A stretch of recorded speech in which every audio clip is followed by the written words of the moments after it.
Hello guys, അപ്പോൾ നമ്മളിന്നൊരു യാത്ര പോകണം. ജിദ്ദയിൽ നിന്നൊരു 1300 കിലോമീറ്റർ താണ്ടി കുറിയാത്ത്. അപ്പോൾ രാവിലെ തന്നെ വണ്ടിയൊക്കെ ചെക്ക് ചെയ്ത് എയറൊക്കെ ചെക്ക് ചെയ്ത് സെറ്റാക്കി വെച്ചിരിക്കുകയാണ്.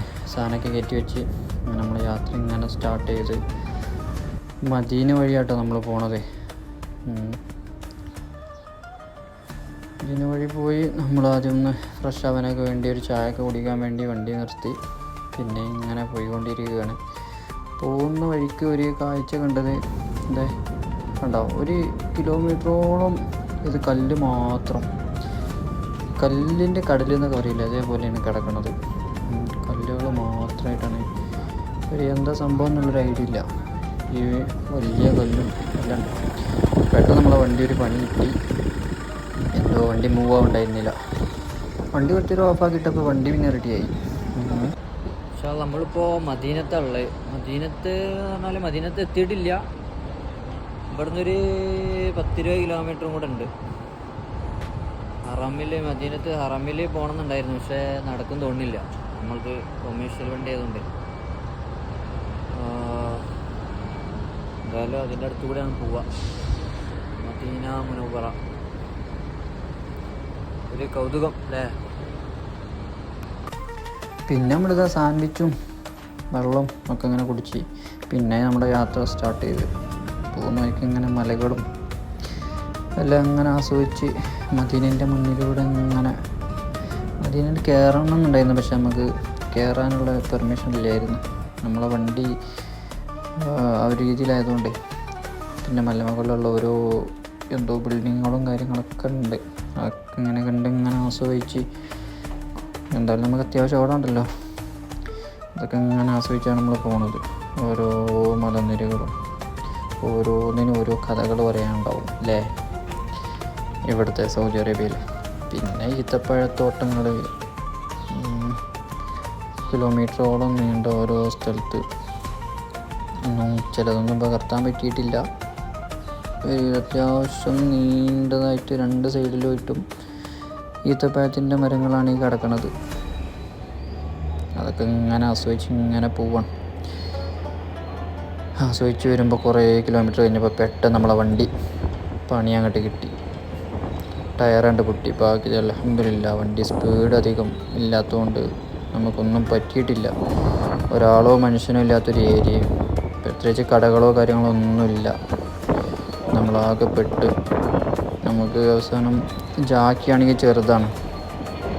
ജാക്കി വേറൊരു സൗദി വന്ന് പിന്നെ പുള്ളിയുടെ ജാക്കിയും തന്ന് നമുക്ക് അത് വെച്ചിട്ടാണ്. പിന്നെ നമ്മൾ സ്റ്റെപ്പിനി ഉണ്ടായിരുന്നു, ഭാഗ്യത്തിന് സ്റ്റെപ്പിനി ഇറക്കിയിട്ട് സ്റ്റെപ്പിനി മാറ്റിയിടാൻ വേണ്ടിയിട്ട് ഇതാക്കിയത്.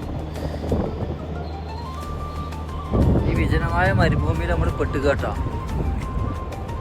നമ്മളെ വണ്ടി ഒന്ന് ബ്രേക്ക് ഡൗൺ വെച്ചാൽ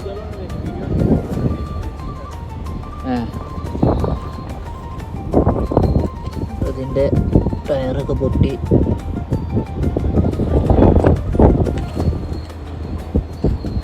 ഫുള്ള് പെട്ട് അതൊക്കെ കഴിഞ്ഞ് നമ്മുടെ പൊടിക്കാറ്റാണ്. പിന്നെ പൊടിക്കാറ്റെന്ന് പറഞ്ഞാൽ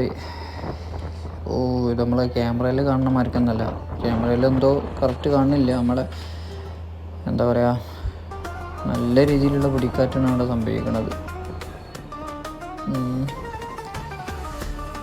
പിന്നെ നമ്മളത് റെഡിയാക്കി യാത്ര പിന്നെ സ്റ്റാർട്ട് ചെയ്തു. പിന്നെ നമ്മളിങ്ങനെ പോയിക്കൊണ്ടിരിക്കുകയാണ്. ഇനി നമുക്ക് അത്യാവശ്യം ഓടാനുണ്ട്. പിന്നെ അത് കഴിഞ്ഞ് നമുക്ക് നിസ്കരിക്കാനൊക്കെ വേണ്ടിയിട്ടൊരു പള്ളീൻ്റെ അവിടെ നിർത്തി. പള്ളിയുടെ ബാത്റൂമോ കാര്യങ്ങളൊന്നും കാണിക്കണില്ല, ഒന്നും വൃത്തിയില്ല നമുക്ക്. പിന്നെ അത് കഴിഞ്ഞ് പിന്നെ നമ്മൾ യാത്ര തുടങ്ങുകയാണ്. ഓരോ ഗുഹകളുമാർക്കൊക്കെ ഓരോ സംഭവങ്ങൾ, വലിയ വലിയ പാറക്കല്ലുകൾ എല്ലാം കാണുന്നുണ്ട്. അതിനിടയിൽ ഈ ഒരു ഇതിനടുത്തൊരു ഗുഹ പോലെ കാണുന്നത്. ആ ഹോള് കണ്ടോ, ആ ഹോളിനൊരു ഗുഹ പോലെയാണ് നമുക്ക് കാണുന്നത്. പക്ഷെ എന്താ സംഭവം എന്നുള്ളത് മനസ്സിലായില്ല. ഇവിടെ ഒരു ഹോളുണ്ട്, അതിൻ്റെ അകത്ത് കയറാൻ പാകത്തിനുള്ള സ്ഥലം. പിന്നെ നമുക്ക് എത്തിയപ്പോൾ രാത്രിയായി. രാത്രി പിന്നെ ഒരു ഭക്ഷണം കഴിക്കാൻ വേണ്ടിയിട്ട് ഒരു സ്ഥലത്ത് നിർത്തി നമ്മൾ. അവിടുന്ന് പിന്നെ നമ്മൾ ഭക്ഷണമൊക്കെ കഴിച്ച് നമ്മൾ കൊറിയാത്തിലെത്തി.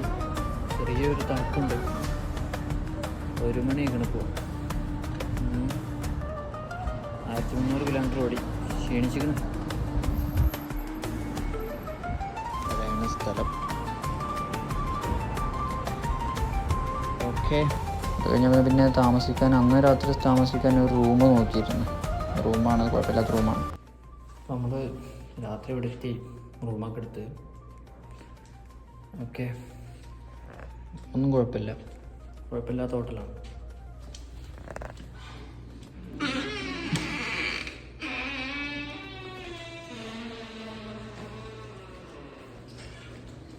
അങ്ങനെ ഇൻഷാ അല്ലാഹ് വേറെ കുഴപ്പങ്ങളൊന്നും ഇല്ലാതെ നമ്മൾ എത്തിയിട്ടുണ്ട്.